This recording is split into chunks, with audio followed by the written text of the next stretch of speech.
Hello and welcome to the Watch Kaki channel, where we bring you all the good and honest watch reviews. If you haven't done so, please subscribe to my YouTube channel because I've got new videos uploaded every week just for you.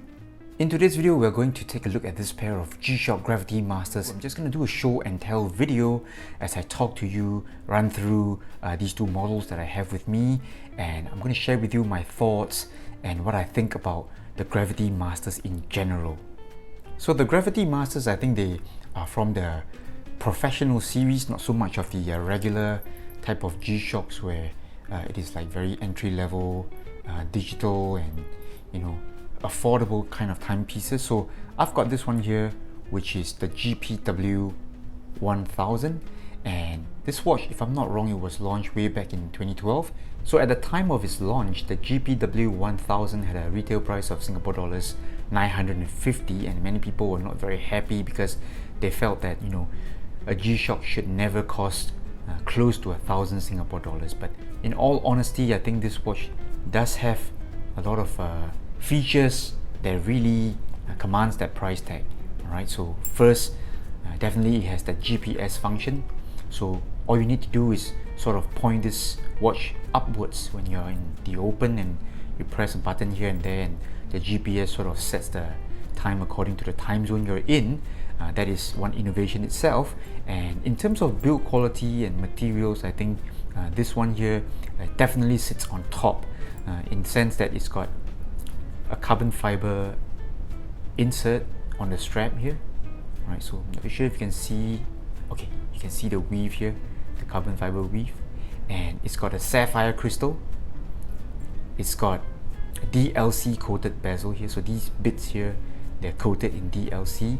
And for a watch that is like almost 10 years old, it doesn't show much signs of wear and tear. It shows that the DLC coating is really very well done. So just to add on the features of the GPW1000, it's also got a very tough movement. I think this movement here is tougher than the regular G-Shocks in the sense that it is more shock resistant, and of course it's got multi-band, giving you unrivaled accuracy.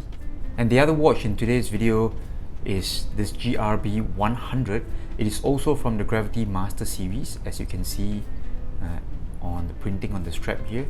So this one here is obviously a more scaled down version. It doesn't have premium features like carbon fiber inserts or sapphire crystal, but it does have Bluetooth, which is a new function in recent years. I think they only introduced Bluetooth back in 2017. So this one here has got Bluetooth, and later on I'm going to show you what the Bluetooth syncing is all about.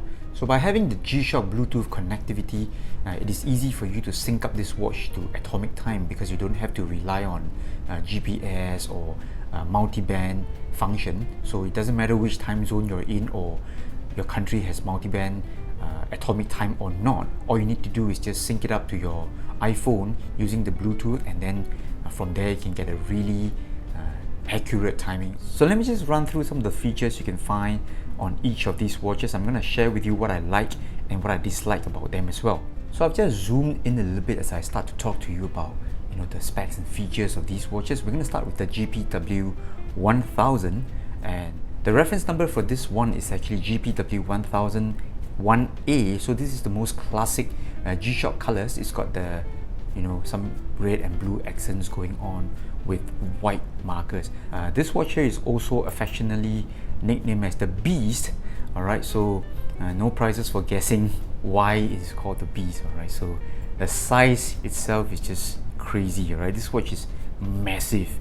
Alright, it is 56.2 millimeters from left to right here, including all these bulging crown guards or case guards, and it's got a crazy thickness of 18.8 millimeters from the base of the case back to the top of the bezel here. And the sapphire crystal actually sits recessed, so I think true to all G-Shocks, the bezel here offers a bit of a protection. So this one here is really known as the Beast, and it is no joke. Alright, so I'm going to show you a fake wrist shot here, and you can see how big it is. Okay, almost looks cartoonish. So in terms of weight, this one here is also pretty heavy. It comes in at 126 grams. So I would compare this to a Seiko diver, say a Seiko samurai on a rubber strap, typically an analog digital G-Shock would weigh about 70-ish or about 80 grams. This one here is the GA700, so this one here is from the entry level kind of price and build quality, and we've got this one here, the GPW1000, which is considered a premium G-Shock because of all the features and all the the appointments that you get. So you're really getting a nicer case back here. Doesn't feel like a thin piece of metal as can be seen from entry level G-Shocks. So you can take a look at the stamping or the engraving. It's very different, feels really nice, 3D effect going on, right? Feels solid as opposed to the shallow engraving here at the cheaper G-Shocks. So this one here also has a really cool function. So if you kept this watch in the drawer for say a year or so, which I've been doing for the past 2 years, all you need to do is just bring it out to the sun, and then the watch will start to reset itself, and it goes really accurate. It becomes as accurate as atomic time by just putting it out in the sun. So this is what I was talking to you about. You can see that the hands are just turning furiously as I put the watch in the sun, and this watch is receiving atomic time based on GPS. How cool is that? So the overall build quality is really nice here. You got really good coating here, DLC coating, and these coating, they really do their job very well. The strap here is also soft, okay, much softer than the regular resin strap, and even the hardware here is nicely done, okay, very well done as opposed to the cheaper type of hardware. So let's just do a comparison. This one here looks like a bent or a stamped piece of metal with very basic polishing, and over here we've got something that looks like it is milled, and of course the brushing here is much nicer with the engraving here being very 3D. So all in all, you really see a big jump in terms of quality. And now we're going to talk about the GRB100. So the actual reference number for this watch is GR-B100-1A3. There are some other models with blue accents and gold bezel here and there when it was launched, I think sometime in 2017. Alright, so one of the first few Gravitymasters that has Bluetooth connection. And what I like about this series is that it is analog digital, alright, as opposed to the GPW1000, which is all analog. Over here, although this one here retails at about $399, I think, when it was launched. Typically you can get this one for about street price of 220 to 250 Singapore dollars. It does feel like it is a slight upgrade from the cheaper G-Shocks. Okay, the resin strap, the case, the shroud, I think everything feels a notch or two higher. Okay, so again, we're going to use the GA700 for comparison. So this is the basic model, and I do feel that there's a slight upgrade. Even here, I think the bezel is also coated. Not too sure if it's DLC, but the bezel here is metal, and over here everything is just cheap plastic.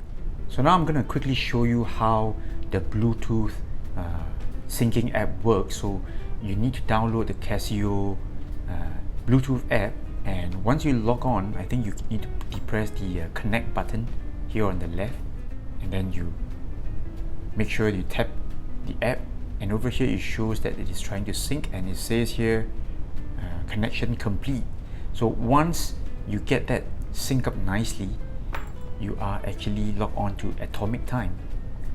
Alright, so very easy time setting as opposed to regular G-Shocks where you need to time it and on the atomic time website and all that. So this watch here, despite looking way smaller than the Beast, is actually not that much smaller. Alright, officially it's got a case size of about 54 millimeters.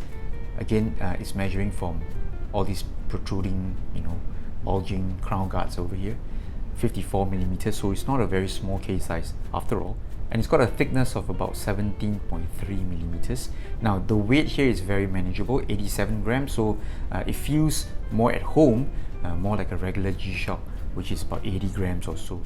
And another feature that I like about the GRB100 is how easily you can toggle between your home time and the second time zone. So let me just enter the world time. You can see this is London time zone, the second time zone. So analog hands show Singapore time. So I'm going to press these two buttons at the same time, and you can see that, you know, the two different times sort of interchange.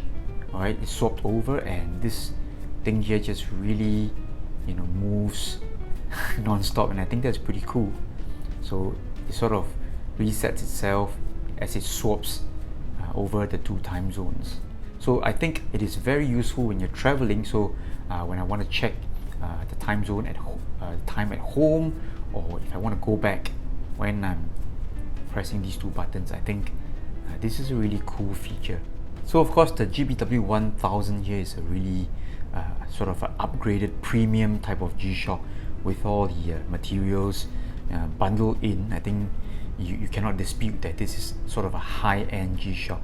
Okay, I'm aware that recently they do have even higher end models. They've got titanium, sapphire crystals and whatnot, and even full gold models, but that's like highly limited. But this one here, you wouldn't argue with me that it is sort of on the higher end of things.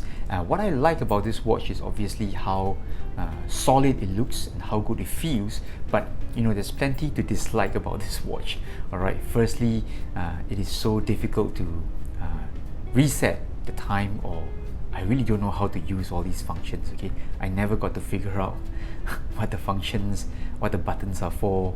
You've got a crown here that is like, you know, a lock and unlock kind of thing, and you know, every time I pull out the crown, you know, all these hands just start to move here and there. I never got to figure out how to reset the time and all that. So as you can see, this one here relies on GPS settings, so I'd probably need to go out into the open in order for me to reset the hands to the actual time. Okay, so it's a little bit annoying.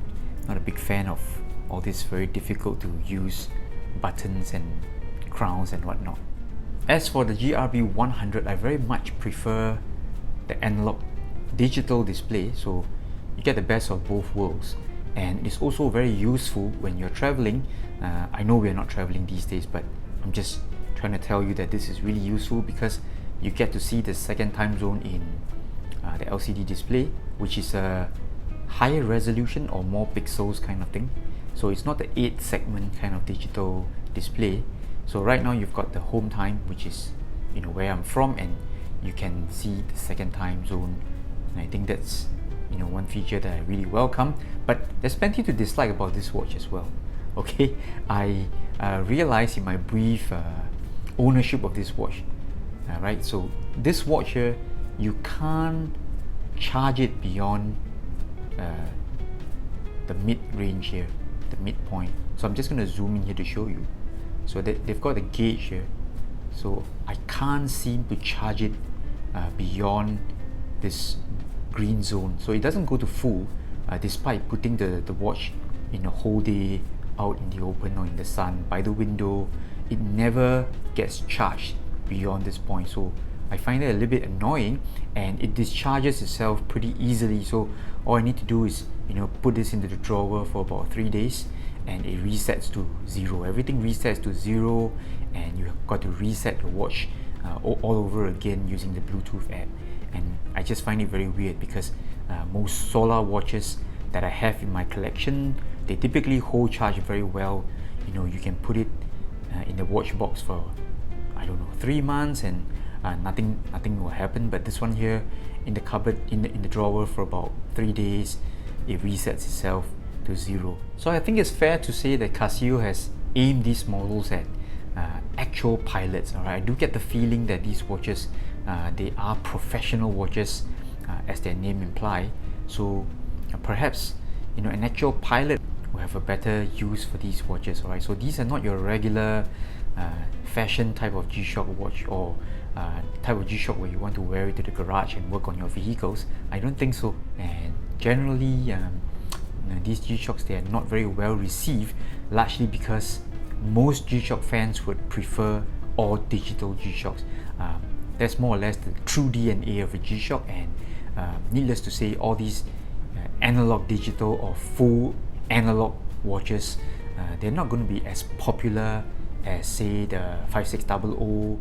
So yet another reason why these watches are not so popular could be due to the size of these watches. Okay, so this one here is a crazy gigantic watch at what, 56.2 millimeters across, and it's so tall at close to 19 millimeters. So when it was launched, I think big watches are still pretty much in trend. So these two watches are slightly on the bigger side of things, and I think this may have affected their popularity and explains why they remain very under the radar and low-key models. So there you have it. That was a really quick show and tell of these two Gravitymasters. I don't wear these watches very often these days. This one here, I haven't worn it for the past 2 years, I think, and since I bought this one way back in January, I've only worn it for about 3 times. So I think they're still quite cool to have in your collection if you're a G-Shock fan, and especially for me, I'm more of an analog G-Shock kind of fan. I prefer analog, so I've always preferred analog watches for telling time. Until the next video, this is the Watch Kaki, and this is George. We're gonna say goodbye for now. Bye bye.